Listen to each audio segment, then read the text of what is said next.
नमस्कार उत्कल अपडेट को आपण मानक स्वागत। आज आम डिस्कसन करवा भारत नेपाल विवाद संपर्क में कौन कौन रही इश्यू मुख्य प्रॉब्लम कौन कौन रही से विषय आज डिस्कसन करवा। तो डिस्कसन करने पूर्व जब प्रथम थर पर आम चैनल को आते तेज सब्सक्राइब करूँ, बेल आइकन दबातु, ऊपर ऑल को क्लिक करूँ जहाँफल आमर वीडियो समस्त नोटिफिकेशन सर्वप्रथमे पाइपर। तो चलतु स्टार्ट करवा।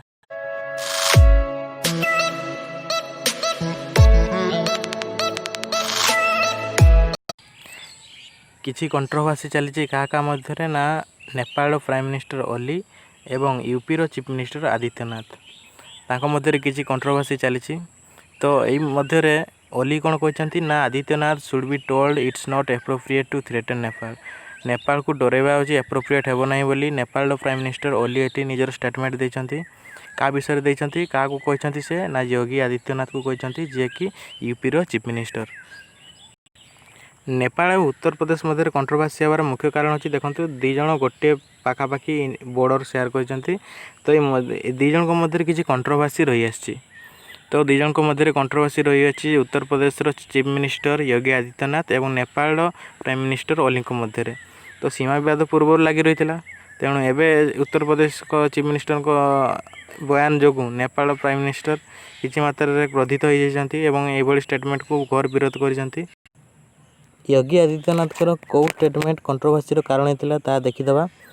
से कहते Nepal should not repeat the mistake of Tibet.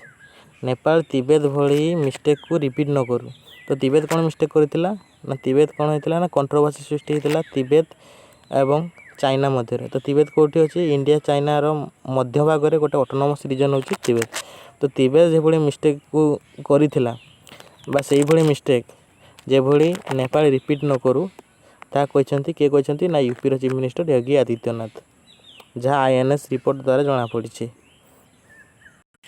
Nepal prime minister ओली किसी स्टेटमेंट देते से कहते chief minister of Uttar Pradesh Adityanath ji has said somethings about Nepal.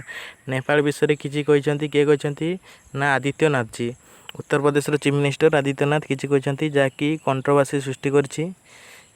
एवं से पुणी कहते नेपाल विषय किसी शुणा को नेपाल राजी नुहे से इंडिया हो कि उत्तर प्रदेश चीफ मिनिस्टर हूँ तो जी भी हूँ नेपाल विषय किसी कहींपारे कारण नेपाल हूँ गोटे ऑटोनोमस स्टेट। तो नेपाल विषय किसी कथा जमती कहीं इंडिया कि चीफ मिनिस्टर कहीं भी जमती किसी न कहतु जहाँ किए कहते ना prime minister Oli. Nepal open support to China गोटे कंट्रोवर्सी सृष्टि करुच्ची कारण नेपाल पूर्व कौन कहला ना हांगकांग बिलोंग्स टू चाइना। जदिओ नेपाल गोटे इंडिपेंडेंट कंट्री बा से कौन सी कार इंटरनल अफेयर्स रे हस्तक्षेप करे। देखो ये statement Nepal believes in non interference in the internal affairs of any country. तो कौन सी कंट्री रो इंटरनल अफेयर्स रे नेपाल इंटरफेयर करने बिलीव करेनि किंतु पुणी स्टेटमेंट कौन देथिले ना हांगकांग बिलोंग्स टू चाइना। तो एठी से चाइना को डायरेक्टली सपोर्ट करछि के सपोर्ट करछि ना नेपाल। तो प्राइम मिनिस्टर ओली को स्टेटमेंट केते आसला ना during a time when Nepal has approved a new map. तो गोटे न्यू मैप जो सृष्टि करथिला नेपाल सेते बेले एही कंट्रोवर्शियल स्टेटमेंट के देथिले ना ओली देथिले प्राइम मिनिस्टर ओली देथिले कारण से इंडिया मेजर टेरिटोरी को इंक्लूड करथिला ए न्यू मैप रे। पुणी से कौन स्टेटमेंट देछि ना 80% ऑफ कोरोना वायरस कोठु आसुची ना इंडिया रो आसुची बोली नेपाल को यह हूँ नेपाल स्टेटमेंट देथिला बा प्राइम मिनिस्टर ओली स्टेटमेंट देथिले। तो यही भाव में कंट्रोवर्सी सृष्टि होची इंडिया एवं नेपाल रिलेशन भितर। प्राइम मिनिस्टर ओली कहते जे 80% of people tested positive for corona virus in Nepal are those who return from India. तो इंडिया जो मैंने रिटर्न करछंती सेमान को मध्य 85% ऑफ पीपुल जे टेस्टेड पॉजिटिव पाई कहार कोरोना वायरस केस रे क्या फल ना इंडिया फल इंडिया द्वारा ही कोरोना वायरस केस क्रमान्वय बढ़ी चलती नेपाल बोली प्राइम मिनिस्टर ओली से स्टेटमेंट देछंती। योगी आदित्यनाथ कौन कहते ना स्टेटमेंट जो देते कारण हूँ इंडिया एवं नेपाल हूँ पार्ट ऑफ कॉमन हेरिटेज माने गोटे कॉमन हेरिटेज बा साधारण ऐतिह्यर गोटे हूँ अंश हूँ नेपाल एवं इंडिया एवं नेपाल।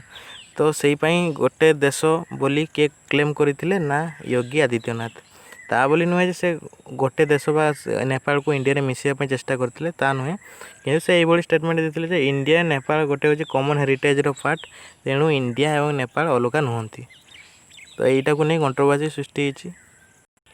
पुणी नेपाल कौन कही ना Nepal blame India that it created an artificial river गोटे आर्टिफिशियल रिवर सृष्टि करछि इंडिया बोली नेपाल क्लेम करछि कौटी ना इंडिया एवं नेपाल टेरिटरी बा सीमा मध्य रे गोटे आर्टिफिशियल रिवर सृष्टि किए करछि ना इंडिया जहाँकि नेपाल क्लेम करछि बा इंडिया को ब्लेम करछि। रिभर कंट्रोवर्सी को नहीं नेपाल प्राइम मिनिस्टर कौन कहते ना कला पानी लिपुलेक एवं लिम्पिया धुरार एरिया को इंडिया निजर क्लेम करछि माने रिभर जो बाट दे जाइछि बा तार जो रास्ता दे जाइछि तो सही रास्ता को इंडिया निजर निजर बोली क्लेम करछि जाके स्टेटमेंट देइछन्ति ना Nepal prime minister Oli statement एठी देइछन्ति। तो ये भाव रिलेसन रही आसी इंडिया एवं नेपाल मध्य शेष में एति कह जापे जे इंडिया और नेपाल मध्य जहाँ आज रिलेसन अच्छी किछि मात्रा कंट्रोवर्सी अच्छी किंतु परस्पर डिस्कसन फल या समाधान हो पार। तो फ्रेंड्स आज एति देखा परवर्ती वीडियो रे से पर्यंत विदाय नौची। जय Jagannath. Stay home and stay safe.